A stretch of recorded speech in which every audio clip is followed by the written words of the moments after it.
listening to the Intrepid radio program with Scotty Roberts. Intelligent Talk.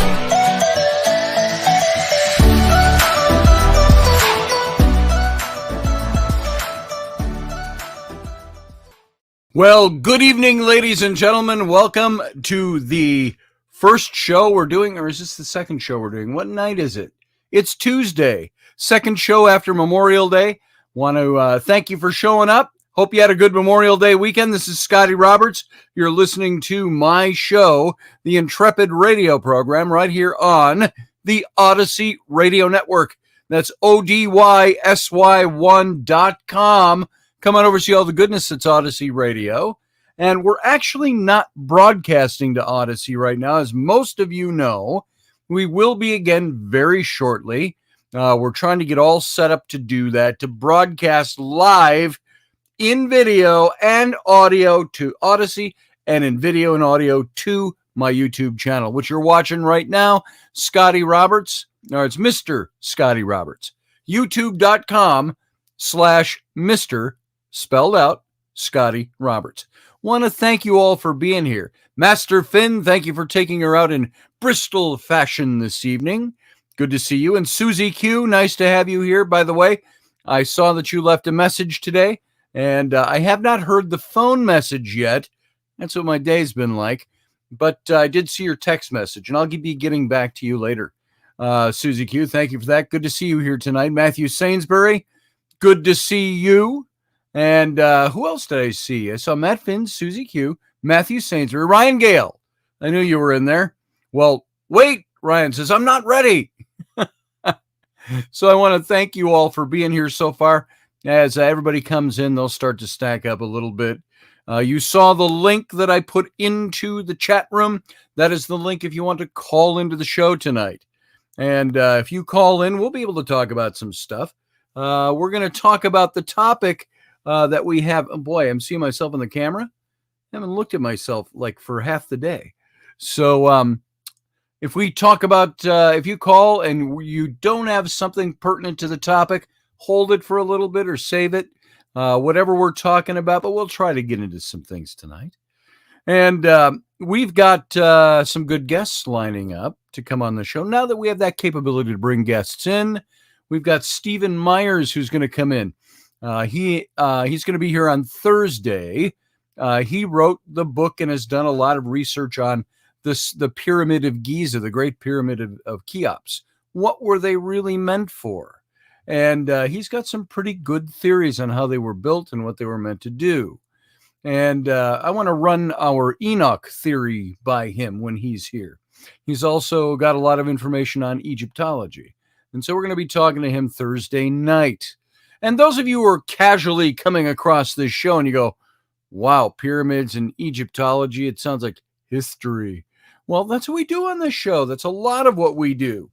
Even tonight, we're going to talk about the weirdness of the pseudepigrapha, the craziness of books like Enoch, but how they were the foundation for early Christianity more than we think they were.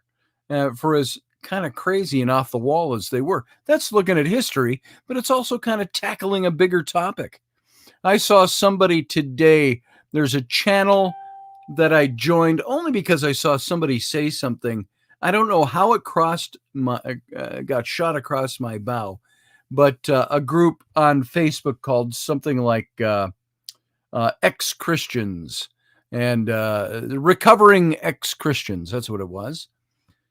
And the name all by itself is fairly derogatory toward Christianity and organized religion, but I wanted to see what they had to say. And so I joined, and I saw a guy today. He said, he says, I was in ministry, and he said, I also went to Bible school, I was a pastor for 10 years, he said. And he said, I gave up my faith a long time ago, and I'm having some problems. I still struggle with some of that years later. And I saw him and I said, hey, look, if you want to give me a call, our backgrounds aren't that different. And I said, give me a call, shout at me sometime. Maybe we can just talk. And so it would be interesting to see what another person has. Now, I haven't lost my faith. It's like, oh, there it is. It's right over there. I know where it is. I have questions about my faith is what I have. I have questions about a lot of things regarding faith. And so when I look into those, I do topics on them on the show. We talk about weird stuff sometimes.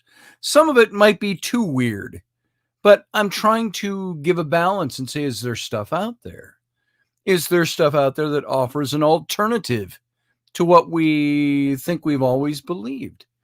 And so that's what I like to do. I like to explore that stuff.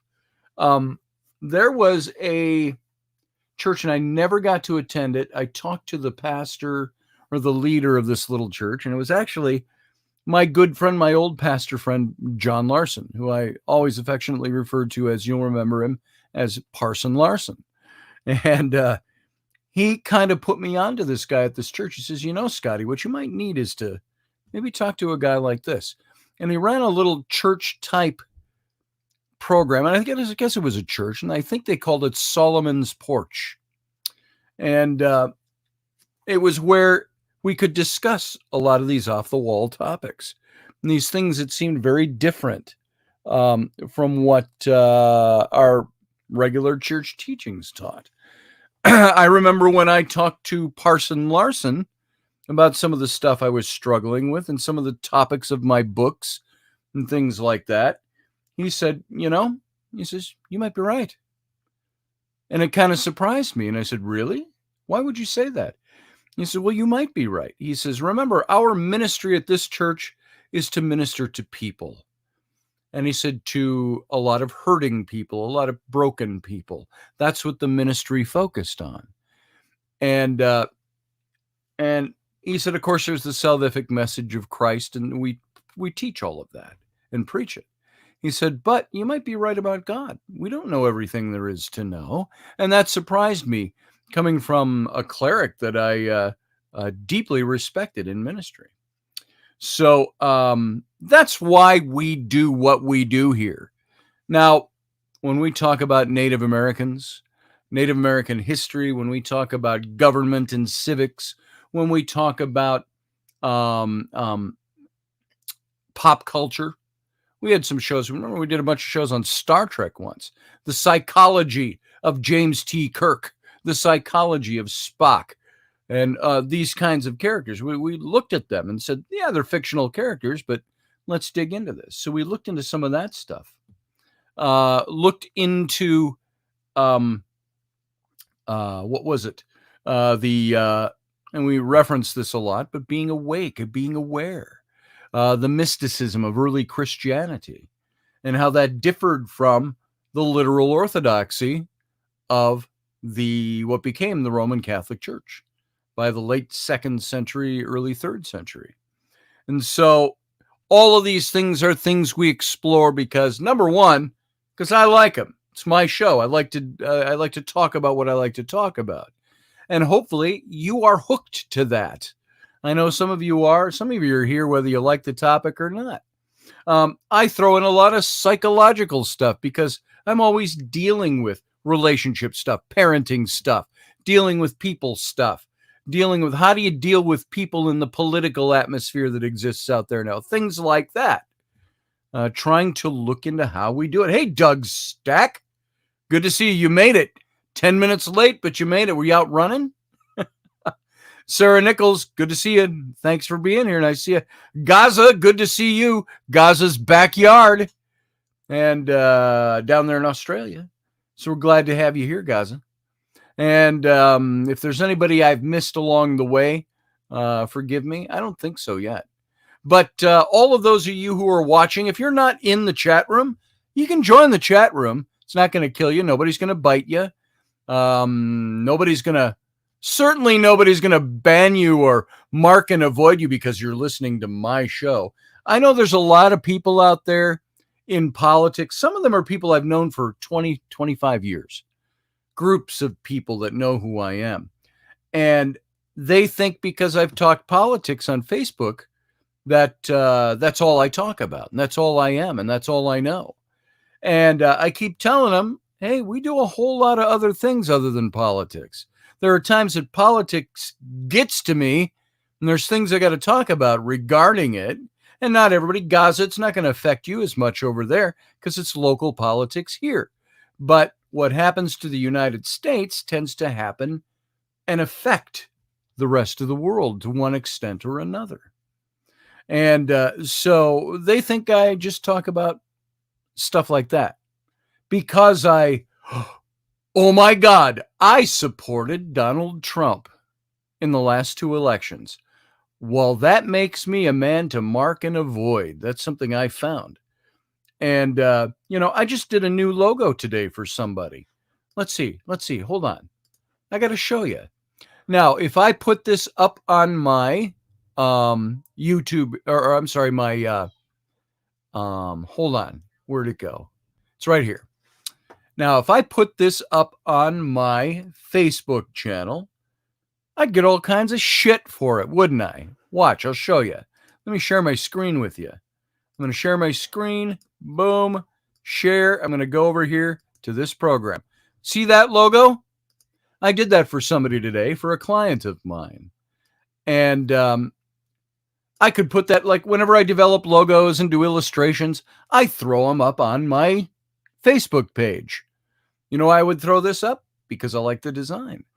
You know why somebody would give me problems? Because it says Pilots for Trump. And this is another one I did today, by the way. Well, finished up today.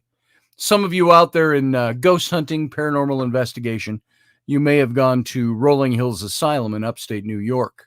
Well, it's outside of, where is it? It's near the Niagara Falls. What's the town I'm thinking of? Buffalo. And it's a haunted place. It's been up there since 1827. I know the owner. She had me design this logo for her. And so I've done these, and I throw these things up. But you know what? When I start throwing up logos up on my page that have to do with Trump or anything like that, people are like, oh my God, you voted for him? There's something wrong with you. And so there it is. So Gaza says, actually, I think monkeys are more intelligent. So it's been insulting to the monkeys. I missed something there, but let's see. I got to see what I missed now. He was cheating on you with Hawkeye.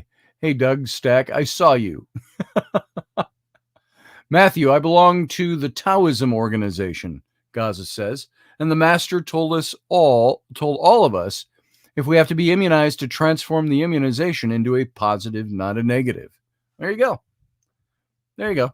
I'm going to get a shirt, and some of you may have seen it. It just says, I identify as vaccinated. Then nobody can have a problem with me. That was like the old thing 15, 20 years ago. We used to say at the height of the LGBT beginnings of calling it the LGBT movement, and gay issues and homosexual issues, all of that, whatever you want to call it, lesbian, gay, lesbian, trans, yada, yada, yada. We used to say rather tongue in cheek, well, I'm a male lesbian. That allows me then to lust and ogle women with impunity. You cannot get mad at me because I'm a male lesbian, meaning I'm a lesbian trapped in a man's body. So there you go. There's my justification for that. So same thing. I identify as vaccinated. So let's see. I'd go. Nobody cares, says Matt Finn. I have no idea what you're talking about. Scotty, I will still keep the logo, but changing the product. What? You're no longer doing hunting and camping and survival supplies, Doug? What are you changing the product to? Curious. Call me. We'll do adjustments on your logo if we have to. So let's see. I've been on the phone the last 40 minutes, says Doug Stack. I'm looking to see what people say. Barbie D, good to see you, Barbie D. Glad you came in. So Gaza, how does your garden grow today? I wanted to ask you. I hope it is well. And I'm seeing nothing new. Nobody, Field Guy said, I heard lesbians. And see, Field Guy raised his head. He heard lesbians. And I once was stranded on the Isle of Lesbos in ancient Greece. It's a long story that goes with that, by the way. And speaking of story, I have a story I'm going to read tonight. It's about, guess what? It's a mythological tale about the pseudopigrapha. Now, you thought this whole pseudopigraphic study was all nuts and bolts and maybe a little hard and maybe a little heavy, a little deep, and it is at times. But remember, the pseudopigrapha, or a singular book, a pseudopigrapha is actually a group of books, and pseudopigraphon is a singular book.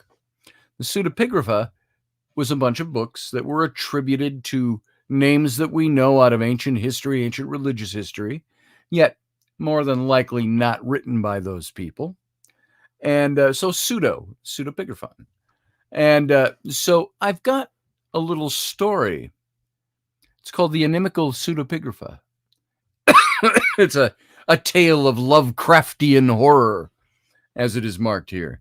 So get yourself all snuggled down into your pillows if you're in bed, or sit down in your favorite chair, and Uncle Captain Scotty is going to read you a little bedtime story about the pseudopigrapha. I wonder if my kids would like this one. Now, here it goes. You all ready? You got your favorite drink? You got a coffee or a tea? Little chamomile tea for nighttime? Of course, Gaza over there in Australia, it's like the future. It's tomorrow afternoon, so you're still good over there. Could be tomorrow morning. It's still tomorrow morning, so you can have your coffee. And so if everybody's ready, Gaza's a male lesbian too. He says, mate. Yeah, there you go. We are brothers. We are brother lesbians. So let's go. Hey, Wendy. How you doing? Hi, I'm Wesley. Oh, I'm sorry. I don't have my glasses on, Wesley. I saw Wendy until I squinted and saw you were Wesley. And I saw you're all caps. I'm Wesley.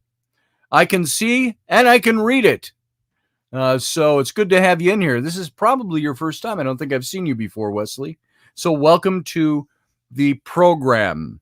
And we are broadcasting tonight for all you newcomers, broadcasting on my YouTube channel. We are not broadcasting on our home radio network right now.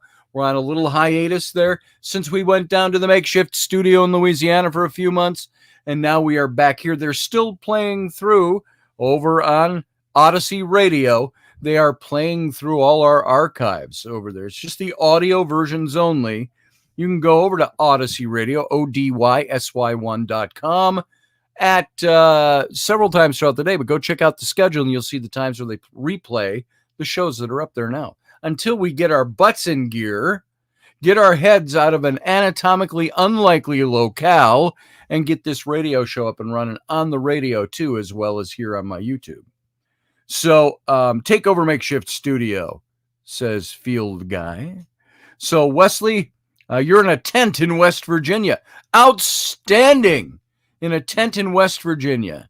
That's one of the best places to pick up this show, I think. Or one of the most remote places to pick up this show.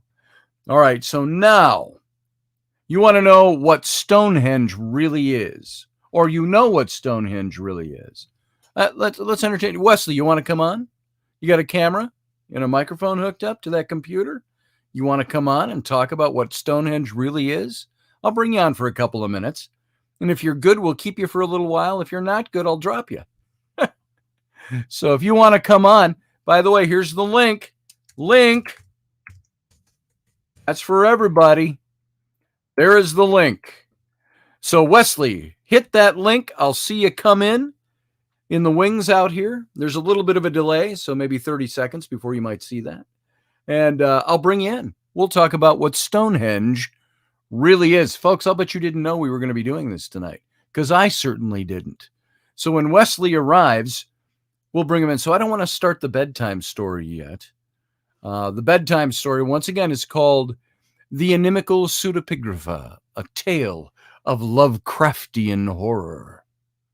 And it's by Iskandar Sakurabin Mayu. Whew. Didn't think I could say that all in one mouthful, but I did. So we'll get back to that after we talk to Wesley. Let's see if he can, you got a link. There it is. Wesley, it's where you said got a link. It's just 2 posts above that is the link. Just click on that. I've been to Stonehenge a few times. First time I was there, was late afternoon. It was fantastic. Oh, I see Wesley. Hold on. Let's bring him into the stream. Hey, Wesley. Hello. Can you hear me? I can hear you, sir. Good to have you. First timer to the show, I think. And the first night you're here, you're a guest. Thank you. How about that? Nice to be here. Pretty nice good. to have you. So tell us a little bit. Why don't you tell us a little bit about your background? Sure. I designed trade show exhibits until I was 30, and then I decided to play piano and was a music director for the Second City in Chicago. Yes. And then I was a crackhead in Chicago, drawing caricatures outside of rich restaurants for $20 candy bars. And then I got away from that. And then I got back into playing piano and scored a feature film for an LGBTQ film. Yeah, it had Tom Arnold in it, and Jim O'Heir, who played Jerry in Parks and Recreation. Betsy Brandt from a movie called Landline. I wrote the orchestral score for that movie, and I've been fantastic. I took that money and I came to West Virginia to write symphonies, and I am right now in not negotiations, but just good friendship with the past president of the New York Philharmonic Orchestra and the Chicago Symphony Orchestra, Mr. Henry Fogel, and he's listening to my symphonies as we speak, as he cooks Szechuan. And that is fantastic. Yeah, I had some problems with some people that were a little bipolar here in West Virginia, moving here because the rent was so low from Chicago. And so I got myself a nice tent, and I went out by the river and found a secluded place in the woods, and I'm living here now. Living in the woods. Yes, I am, and there's Rocky Raccoon right over there trying to get into my raised. Watch out for Sasquatch in the West Virginia hills. You know, it's kind of funny. If you were in displays, creating displays for shows and the show circuits. Were you familiar 30 years ago with Skyline displays out of Minneapolis? I used Skyline many times, Exponents, Nimlock, things like that. I did a lot of, I'm an illustrator by trade, and I did a lot of drawings. We do it all on computer now, digital, but it was all non-digital, marker sketches, marker comps of all these new displays for Skyline displays. I did a lot of work with Trace Below, who was, of course, Mystery Science Theater, the original. Oh, wow. Trace Below was one of the puppet masters in that. So you're a visual artist? I am. I'm an illustrator. Wow, that's wonderful. Been doing that for a long time. Did you have the full 280 set of Prismacolors? Ever get one of those? Oh my God. Oh, it was like the command bridge on Star Trek. All around me in a big circular semicircle were 5 tiers of Prismacolor with the skinny end, the fine on and the broad on the other end. Every color you can imagine in the rainbow splayed around in front of me. And somebody would come and they'd say, Scotty, I need to have, I did a lot of work for Pillsbury and for General Mills and companies like that. And they'd come and they'd say, hey, we need a drawing of the Lucky Charms box with thus and so, or a football next to it or whatever. And so I'd sit there and have to render all that in marker. Little ninja with those things, were you? Yes, I was. It was like watching teppanyaki. So yeah, I was in advertising for a long time. You might be somewhat of a fan of the Akira books, the illustrations, Akira. Yes. I was never that much into that style or that genre, but I enjoyed them. I enjoyed the artwork. I actually did some independent comic book publishing back in the 80s. I had a little, when we were doing back in the 1980s, when we were finding that 97% of the comic book market share was owned by who? Marvel and DC. And and that's 2 companies owning 7% of the market, and the other 3% was divided by 250 different independent companies, and I was one of them. And so we did some very off the wall stuff and very independent works. But what state were you living in at the time? And Minnesota. What's your first name? Scotty. I'm Scotty. And I was up in Minneapolis, Minnesota, the mini mecca of advertising in its day. And and so I was in advertising, bouncing around ad agencies and stuff like that. So yeah, that was my old life. Now I'm just a freelancer and I do a radio show. So did you ever try architectural rendering? I did 3-point illustrations for, well, things like the Parade of Homes when they'd have it up here. They'd have those big thick books. And I don't know why they didn't just put photographs in there, but we did illustration work. And I did a ton of that kind of work where you do, folks, if you don't know what that is, the 3-point illustration is just taking the 3-point perspective and we take the blueprints and draw the houses and make them put the trees in and a car in the driveway or a kid running in the yard. And yeah, so I did a lot of that stuff. Well, the hand-drawn ones always gave more to the imagination of the potential client. That's it. But now with these data CADs and AutoCADs, oh yeah, they create realism that it's almost I don't know. I think I like the old hand-drawing ones, and I know a lot of salesmen and corporate presidents that do too. I got to tell you, that was some of my bread and butter in the mid-1980s. Was doing those 3-point renderings. So yeah. Same here. Now I do a lot of book illustration, kids' books, and stuff like that. That's what I do, design work. So you want to hear how Stonehenge came to be? Let's hear about Stonehenge. How did it come to be? There was a Jewish tribe. Their king was named Zumtroll, and they were the first to migrate into the Ireland nation, what we call Ireland today. This was back in the days before the Renaissance, quite a while ago. And this Jewish tribe had migrated to Ireland under Zumtroll, and Zumtroll had a crown, and he wanted his people to build a monument to glorify his crown, to sort of show off. And Jesus, whom wears a Beatles wig, by the way, in case you were wondering, the last time I saw him, he was wearing a Beatles wig, appeared to him and said, I'm not kidding, it was at Wrigley Field. That's a story all by itself. He shows up and he says, "Don't build it, Zumtroll," and then he vanished. And Zumtroll builds it anyway. Long time, lots of arduous hours, honing those rocks and pulling them by horses on rolling logs, and they built Stonehenge, or what we call Stonehenge now. And then Jesus shows up the day they put the last rock on top of it, and he, in effect, snaps his finger and turns it into dust, leaving behind what we see today and what we call Stonehenge. So what Stonehenge is a Jewish king's crown.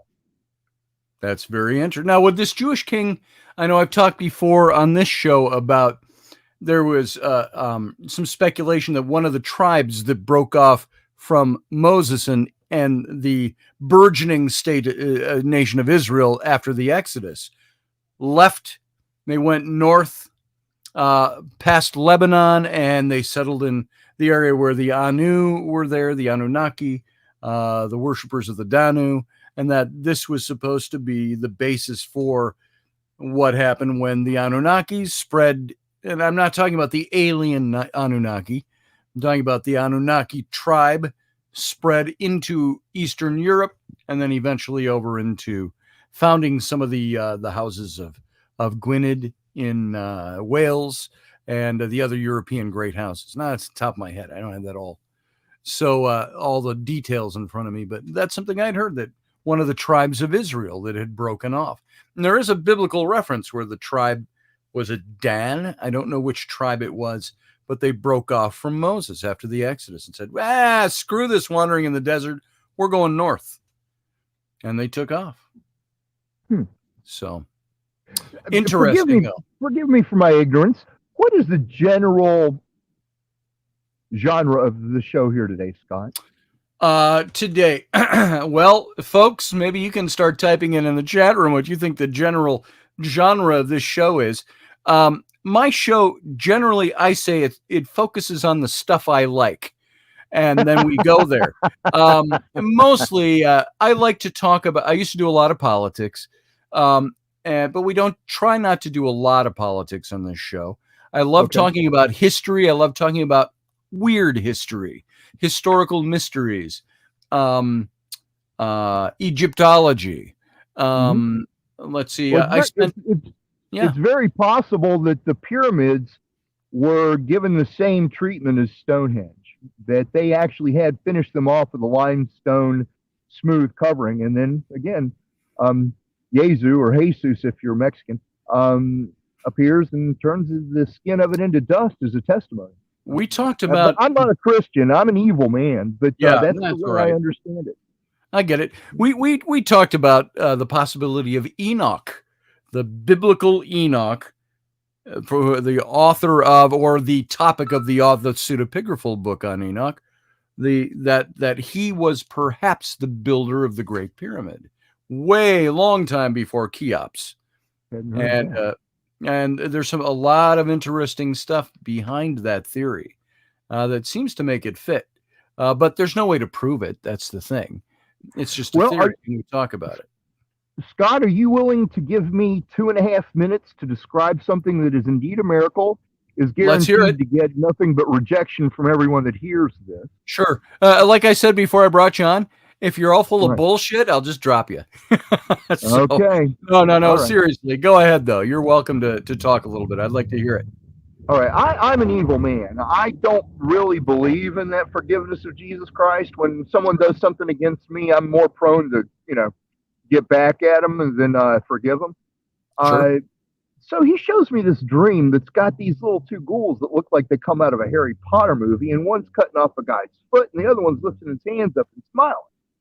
Yeah. So the foot doesn't bleed when it gets cut off. It's wearing a clean white sock, a dirty, square-toed, fashionable black shoe, and they're standing behind a square pit. And the pit's big enough to fit a car. It goes straight down into plush green grass. The depth of it is unknown. And in the pit, there's people that are mixed. They're in pieces. None of them are whole, but none of them are dead. No one's dead in this pit, in this dream I saw. I see palm trees, and the bottom leaves on the palm tree, and they're on the right side of the valley that I see, have orange red in the middle of dark green leaves. The top leaves are completely dark green, and there's weeds and crabgrass growing under the curved, branchless palm trunk. On the other side of the valley is straight trees in a row, side by side, thin, no branches, evenly spaced side by side, and they had one cluster of bright green leaves on top. In this vision, it's nighttime. I look in the sky and I see a big, full white moon, and around the moon I see a bronze aura.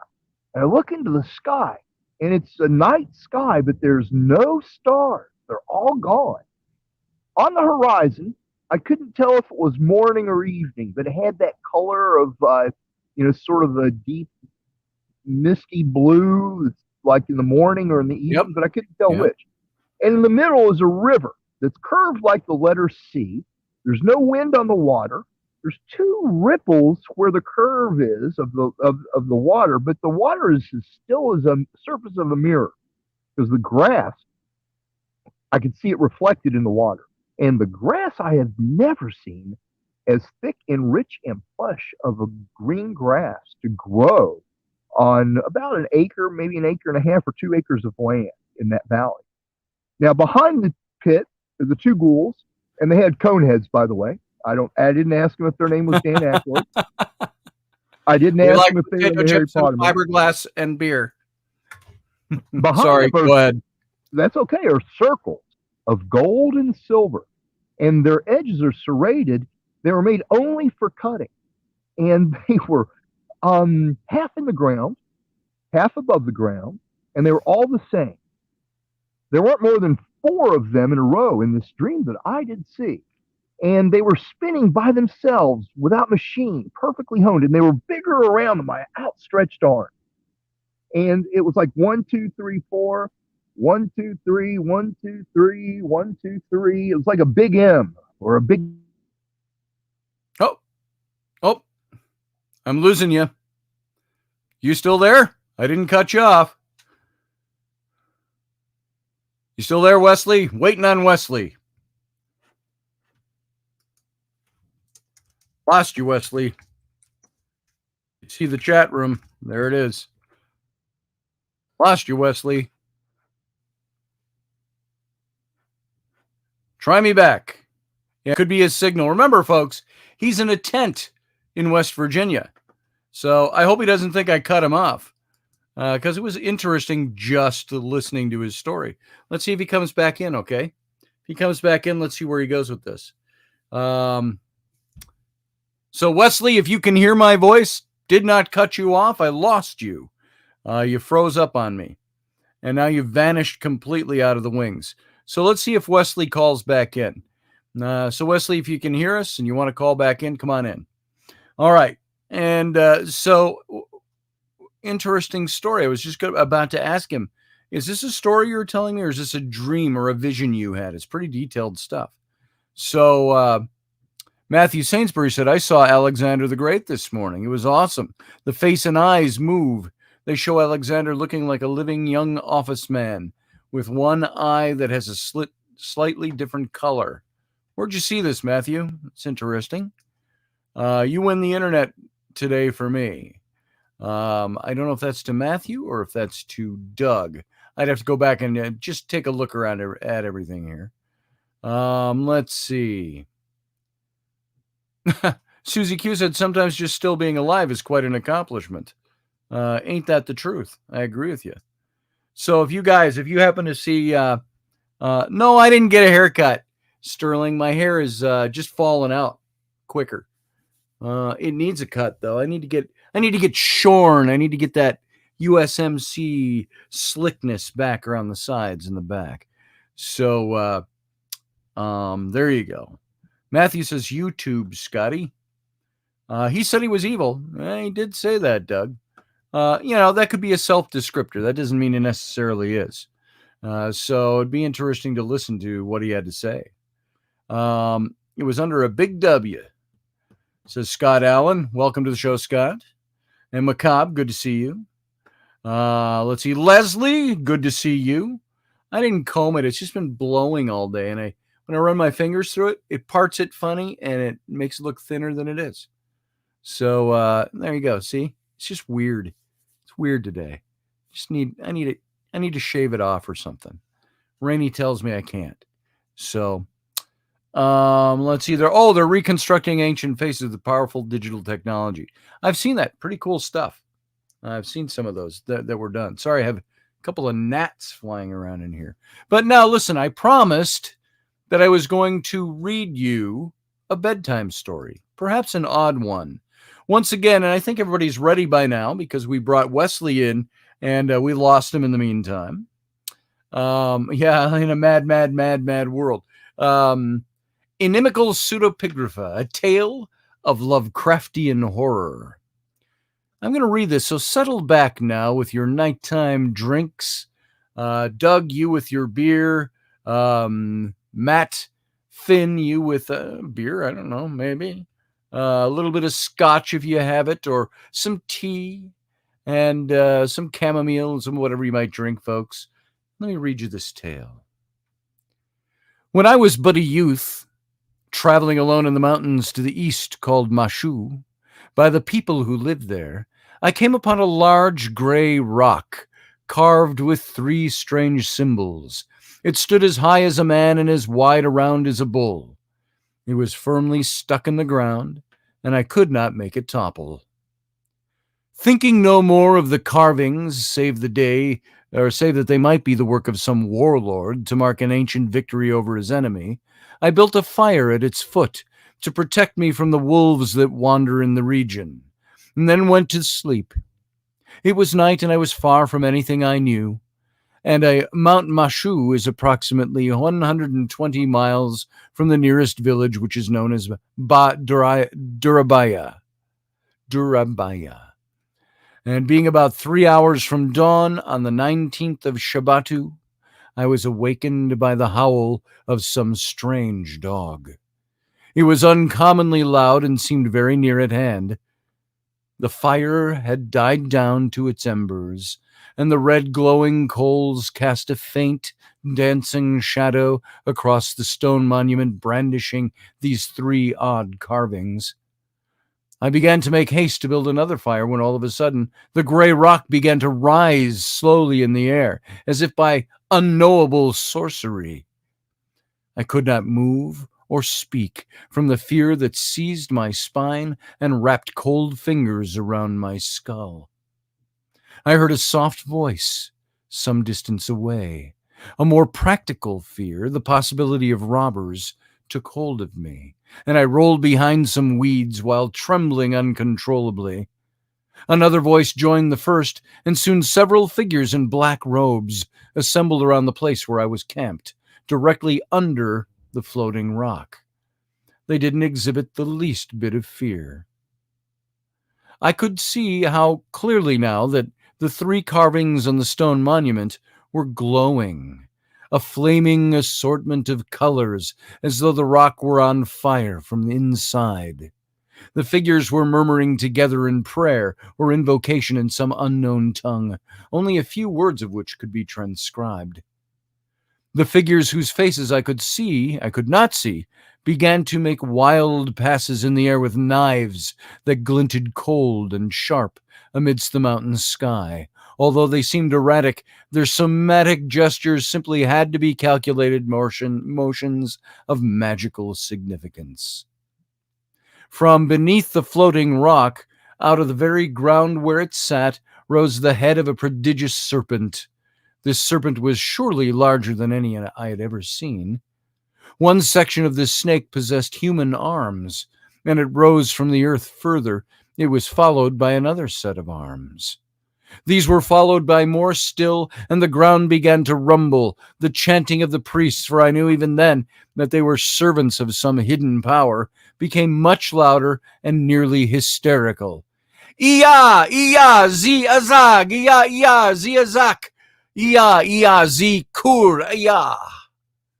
The sediment where I was hiding became moist with some foreign substance. Being slightly downhill from the scene I was witnessing, I touched the liquid and discovered it was blood. In my horror, I screamed immediately, giving away my presence to the priests. They turned, and I saw they had sliced deep gashes into their own chests with the daggers which they had used to raise the stone, for what mystical purpose I could not then divine. I now know that blood is the very food of their familiar spirits, which must be why the field after a battle glows with an unnatural light. It is the manifestation of the spirits who feed upon the dead and the dying. May Anu protect us all! My scream had the effect of casting their ritual into disarray. I raced through the mountain path by which I had arrived, and the priests came fiercely after, although some seemed to stay behind, perhaps to finish the rites. As I ran wildly down the slopes in the cold night, my heart gave rise to rapid palpitations in my chest, and my head was growing feverish. The sound of splitting rocks and thunder came from behind me and shook the very terrain I was running on. In fright and haste, I fell to the earth. Rising, I turned to face whatever attacker would come near me, even though I was unarmed. To my surprise, what I saw was no priest of ancient dread, no necromancer of forbidden arts, but rather empty black robes fluttering upon the rocky mountainside. I approached cautiously and used a long twig to lift the robe from the cropping of boulders. All that remained of the priest was a pool of slime, like green oil, and the smell of a body lain too long in the sun to rot. The stench nearly overpowered me, but I was resolute to find the others, to see if the same fate had also befallen them. Striding back up the slope that I had so fearfully run down only moments before, I came across yet another of the priests in identical condition to those chasing me. I kept walking, passing more of their now empty robes as I went. I dared not venture to overturn any more of them. Then I finally returned to the gray stone monument. It was now resting upon the ground once more, but the carvings still glowed with unnatural light. The serpentine creature had disappeared, but in the dead embers of the fire, now cold and black, was a large, shining metal bauble. I picked it up and saw that it was also carved almost as the stone was, but even more intricately, constructed in a fashion that I could not determine. It didn't bear the same markings as the stone, yet I had the feeling I could almost read the characters, as though I once knew the tongue and since long forgotten. My head began to ache when a shaft of moonlight hit the metal amulet, for I know now what it was, and a voice entered my head and told me the secrets of the scene I had witnessed in one word, Azug Belya. In that moment, as though injected into my brain, I understood the three characters cast into the amulet. What was more, I understood that the stone was a gate, and something had slipped through that should not exist in this world. The first is the sign of our race, which came from beyond the stars, and it is called Argu, in the tongue of the scribe who taught it to me. Yet in the tongue of the elder city of Babylon, it was Ur. It was the sigil of the covenant between humankind and the old gods made by the Anunnaki. When they who offered us the seal see it, they will not have forgotten us. They have sworn, Spirit of the celestial firmament, remember. The second sign is the ancient glyph of the old gods and is the key whereby the powers of the old gods may be summoned when used with the proper words and geometric formula. Its name is Hana, Ana. The third sign is the sigil of the Watchers. It is called Dalbar. This sigil is used to call down the Watchers back onto our home world. The Watchers are a race of beings sent by the old gods to keep the planet safe. They keep vigil while one sleeps, provided the appropriate rituals and sacrifices have been performed. Otherwise, if called, they will turn upon us. To be effective on our plane, these seals must be etched in certain kinds of stone and then set upon an altar of appropriate offerings or laid upon the ground in one of many energy vortexes around the globe, or even engraved upon one of the 7 main planetary metals and hung about the neck as a layman, hidden from the view of the profane. Of these 3, the Argu, the Ana, may be used separately, that is to say, by themselves. The Dalbar, on the other hand, must never be used alone. Instead, it must feature one or both of the other. The Watchers sometimes need to be reminded of the covenant they have sworn between the old gods and our race, or else they will turn upon us and ravage our cities until succor is received from the old gods by the tears of our children and the wailing of our women. Kanamanu is how it ends. Kanamu, an exclamation point. I thought that was an interesting little bit of modern mythology written by Iskandar Sakurabn Mayu. And I have no idea if that's his actual name. That's the name he's written under.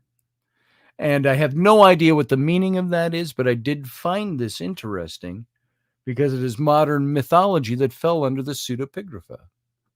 And it's actually entitled Inimical Pseudepigrapha. So a tale of Lovecraftian horror, he called it, a mystical tale. And we are going to cover some more of the pseudepigraphal Book of Enoch and talk about not letting the pseudepigrapha scare us off. Don't let the pseudepigrapha scare you. And we're going to get into that. But I see that Wesley came back into the chat room. Wesley, if you're willing, use that link again. Here, I'll paste it again. I'd like to hear the end of your story. There's the link pasted into the chat room. So if you'd like, come on in, and we'll see if we can finish your story. Paste it one more time. There we go. So come on in, and we'll try to see if we can get you back on. And I'd like to hear the rest of your vision or your story, what you had to say. It's interesting that it kept me from wanting to jump too quickly into our own lesson for tonight. And lesson, I call them lesson, folks. It's not really a lesson. We're just talking about this stuff. So here he is. Wesley's coming back. There he is. Let's just Hi. add Wesley right back to the screen. How you doing, Wesley? Hello again, Rocky Raccoon. And he's got a groundhog friend. Apparently, I decided to get into 5G technology and build a dam. Oh, oops. Yeah, just my end said that the internet connection had lost It just dropped. All of a sudden, you were gone. And West Virginia. Almost. There you go. Almost. Almost West Virginia. There you go. So tell us, do you remember where you left off? You were having this vision. You saw the curve in the river with the ripples that went, only the two ripples, and then you saw the moon, and then you saw and so carry on from there. If I may preface it with no comments, only what I know from reality. Okay. I saw my soul. I completely believed I was baptized and cleaned by the blood of Jesus. But turns out that I had done such treachery in my life that my soul was lifted up. My head was lifted up, and my soul looked like dead ashes, like a Giacometti statue made out of dead gray ashes. And I saw in my belly a pearl of snow white light, and in that pearl, another pearl as big as a soccer ball. And the ashes were all covered with a clean, clear oil. So I began telling that dream that I described. And then one night, on October 10th, 2005, something physically paralyzed me as I was in bed. And it was like a fire from the sky or something. I couldn't move except from the shoulders up. It attacked me. From the shoulders down, it couldn't touch me. So I reasoned that I told that vision, and by telling it, that pearl had cleansed or restored my dead ashes into light. So here's the meaning of that dream, and I'll understand if you cut me off because I am hated. Okay. You just go. I am extremely hated, smoothly hated, for telling what I'm going to tell you now. All right, so tell me. The foot didn't bleed. It means I don't believe in Jesus' forgiveness. Okay. The black shoe on the foot means why? And the foot cut off means one will do. The two ghouls, they mean I fail you. When I fail you, I fail God by being double-tongued, double-hearted, and double-minded. Like I say something nasty behind your back, kind of like cutting your foot off. Yeah. And then you turn around and say, Wes, what did you just say? Would you repeat that, please? And then I go, I didn't say anything. And I'd lift my hands up. I'm a Christian. I wouldn't say anything like that. Well, that's what those two ghouls were doing. And I've done that. I still have problems with it. Yeah. So that's what double-tongued, double-hearted, double-minded. That's an example of it. Okay. So I fail you. And when I fail you, I fail God, Jesus, being that way. The moon means I fail you whenever I blame or accuse anybody of anything. And when I fail you, I fail Jesus. The square pit means I don't read the Bible every day like I should. 2 chapters of the Old and 2 chapters of the New. And the unknown depth, man, I make ultimatums. I make unfriendly orders. Almost every day, you'd probably hear me making an unfriendly order or an ultimatum. It's just a bad, terrible habit, and it's evil when I do. So I'm an evil man, and I make those ultimatums, those unfriendly orders, and I fail Jesus when I do, and that's the unknown depth of the pit. And now, when you say you failed Jesus, the Jesus you don't believe in? I know he's God, but I can't say I'm a Christian. I'm not a good man. I'm an evil man. And I never read the word Christian in the King James Version of the Bible anyway. Yeah. So I just believe this is what he wants me to tell. That's one of the reasons I was oiled. My ashes were oiled. I think that is the anointment. I didn't want this job, Scott. Believe you I got to me, tell you, just a minor point of on reading the word Christian in the Bible. I think it only appears one time, if I'm not mistaken. We lost Wesley again. The word Christian, I think, appears only one time in the New Testament. It's in the book of Acts. I think it's Acts. And it says, and they called them Christians first at Antioch.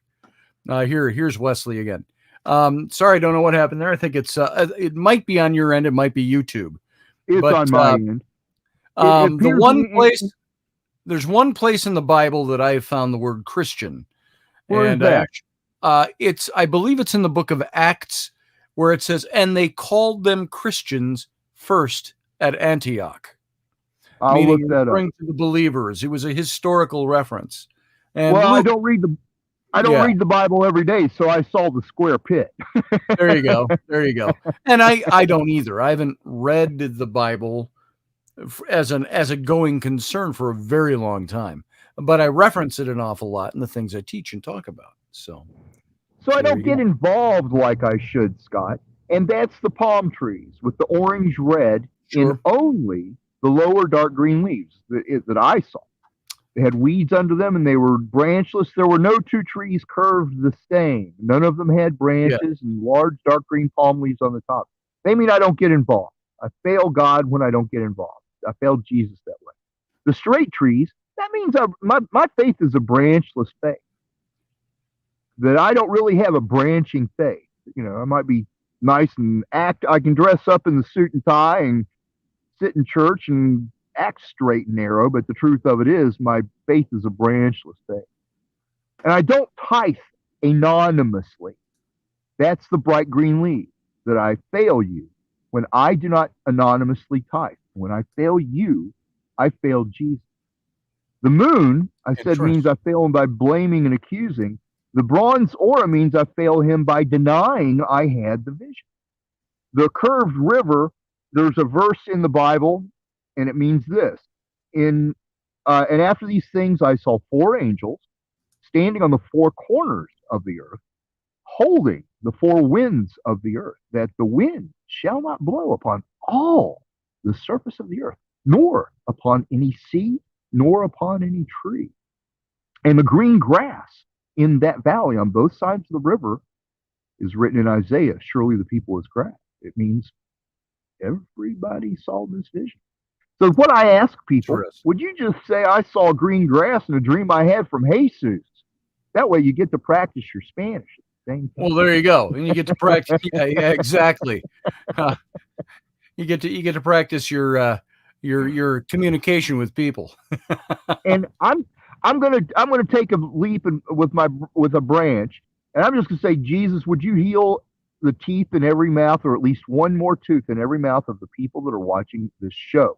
And know that I in no way am able to heal anybody of any disease, but I know that telling this dream, my prayers are entered into the ears of the Lord. Even though I'm an evil man, he hears my prayers because I tell this vision. So I ask him that he gives you all immunity from COVID, and he heals a tooth inside of your mouth. I'm not going to play the imagination, stupid TV evangelist show thing where I can tell you've got a heart problem or you've got a leg problem and all this kind of bull. I'm just going to say, just plain on the table, would you please heal a tooth in all of their mouths? And I'm not going to see it done. Do it after the show is over.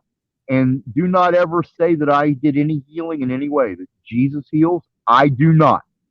And it's impossible that I could. But I just wanted to ask him to do that for you all, because I believe he told everybody on earth to tell the vision. And it's that easy.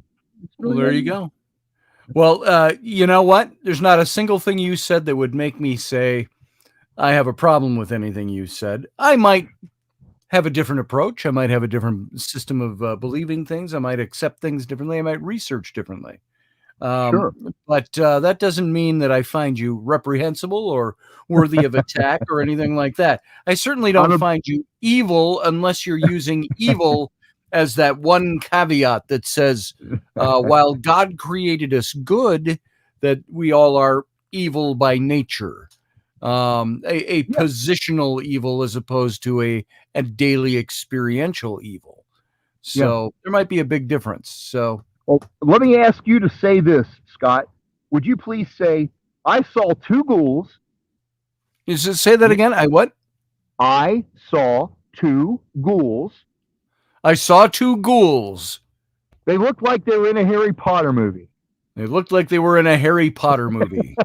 But they had cone heads. But they had cone heads. And one cut off a guy's foot. And one cut off a guy's foot. In a dream I had from Jesus. In a dream I had from Jesus. There you go. See, Or Jesus Jesus if you're Mexican. He has a great sense of humor, Scott. Seriously. I mean, does. I did see him wearing a Beatles wig at Wrigley Field in a pizza pub. I'm not kidding. Well, that's very interesting. You're going to have to tell us that one another time. I want to hear about that. But Wesley, thank you for coming on. Thank you for being stalwart and trying to come back in a couple of times that you got dropped. And thanks. I'm 60 years old again. today. This has been the best birthday present I've ever had. Well, happy birthday. Thanks. And you look like you're about my age, so living in the woods can be trying and testing. I'm handling it. You know, I'm thankful for it. It's, you know, right. I think about when things get down, I think about how many people really around the world have nothing compared to what we have in America. And I try to use that as a resolve and comparison to think I've really got quite a bit, no matter how little it seems I have. I agree. Wesley, I hope to see you back again. We'll bring you in another time. You'll have to tell us about Jesus' beetle wig. All right. I would love to tell you that story. Yeah. All right, brother. You have a nice night in the woods. Be safe. And we'll talk and see you again. All right, folks. That was Wesley. And interesting man. And so I'm kicking him from the studio. That just means I'm letting him go his merry way for tonight. So what'd y'all think of that? That was fun. That was a great impromptu guest. And now also, by the way, we've got Stephen Myers is coming in here on Thursday to talk about the pyramids of Giza and Egyptology. He's got quite a theory about the pyramid. So Leslie says, help Scotty out if you can. Why, thank you, Leslie. Folks, yeah. If you want to throw a couple of bucks our way, that'd be fantastic. That helps us run this show and do the things I have to do. I don't have to pay anybody for this show other than the internet. But I guess the more spare time I have to research, the more we have cool shows. So thank you for your support. I appreciate it. And all of those of you, if you're not a member of this channel, just go down below, click the join button. And if you want to, you can join this channel. It's $2 a month, $5 a month, or $15 a month. And you can see the perks that you get. And we'll hopefully be reenacting some of those perks or enacting some more of them this week. And so, folks, thanks for being here tonight. I appreciate you guys. I appreciate your presence here. I just told somebody today, I said, doing this show, I said, I have made a bunch of friends that are always there and always stick with me and always listen. And I appreciate the fact that you're here. And while the numbers up in the corner on YouTube might show a superficial number, there are so many more people that listen to this show that never make their presence known.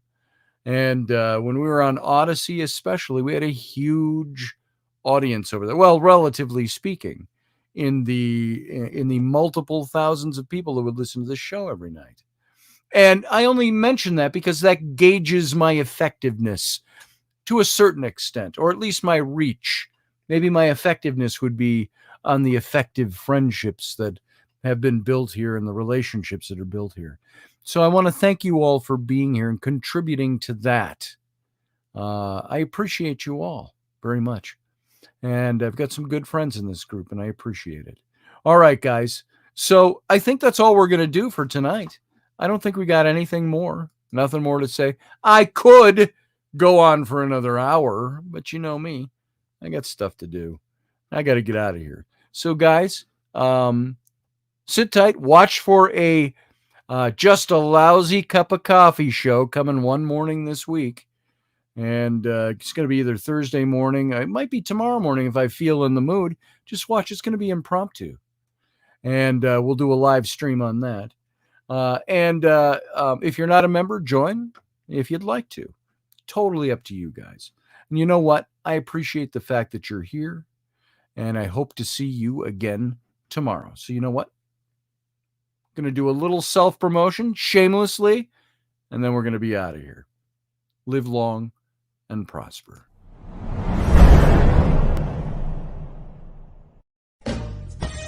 Are you looking for a really awesome and amazing graphic designer? How about an illustrator or a photographer? This is Rainey Roberts, and I wanted to tell you how you can get my designer, illustrator husband, Scotty Roberts, to work for you on your project. Do you have an awesome self-published book but no cover, or even worse, a cover that really sucks? Do you need a kick-ass logo for your company or some f***ing awesome graphic designs for your ads or website? Then get in touch with my husband for the best f***ing awesome kick-ass design and illustration. He knows his stuff, and he's been at this for more years than I've been alive. Go to ScottAlanRoberts.com. That's Scott with 2 T's, AlanRoberts.com to take a look at his online portfolio of work, or call 651-468-8115. Now go out and kick some ass with some kick-ass graphic design. Hire my dad, so he can take me to Disneyland.